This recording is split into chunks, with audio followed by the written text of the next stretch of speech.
Well, good morning. It is Tuesday, March the 28th, and you are watching the launch of a new show called Timeout Tuesday. We have shelved for a little while our Monday messages, but this is Timeout Tuesday, and I am thankful that you're joining us.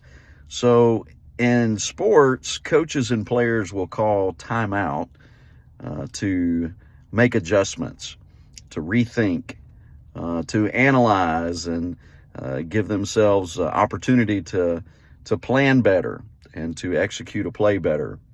And so I think it's healthy, and I think it's warranted oftentimes for you and I to call a timeout. And so that's why we're calling this Timeout Tuesday, to give us an opportunity to look at current events and see how it lines up with prophecy and scripture. So we hope you enjoy. You know, if you look at today's headlines, you'll see everything from the unrest and chaos and riots and protests in France over pensions and retirement funds. People are protesting against the French government. Not too far from there in Israel, you'll see a lot of unrest and chaos. And some of that is normal for the Middle East, but then some of this is newer developments related to the Prime Minister's judicial reforms that he wanted to implement to give more power to the legislative branch, or the parliament, or the Knesset as it's called in Israel. And that has led to strikes and chaos in the streets and a temporary pause to any of those reforms being enacted. And then you come over here to the United States and you see the terrible headline and the tragedy of the Nashville school shooting, and just the chaos that we see happening even right here in our own country, and the threats of arresting a former president. Lots of chaos and confusion, a lot of storms out there.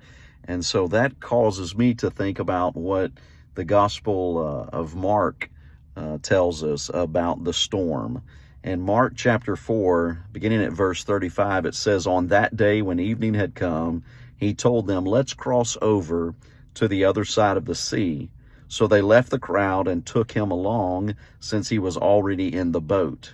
And other boats were with him. A fierce windstorm arose, and the waves were breaking over the boat, so that the boat was already being swamped. But he was in the stern, sleeping on the cushion. So they woke him up and said to him, 'Teacher, don't you care that we're going to die?' He got up, rebuked the wind, and said to the waves, 'Silence, be still.' The wind ceased, and there was a great calm." So with the storms currently raging, for those of us who have a relationship with Jesus Christ, he's with us. The storm may be raging, and the boat may be taken in water, and things may be really rough and chaotic. But Jesus is with us. He's in the boat. Call on him. Reach out to him. It's interesting, the disciples' take on it. They assume that since Jesus was asleep, that he didn't care. He was waiting. He was waiting on the opportunity. He was waiting on them to call on him. So we have that same opportunity to call on him. So in the middle of all this chaos and confusion and all the storms that rage, call on Jesus. Call a timeout and call on Jesus. Stay faithful. Stay focused. God bless.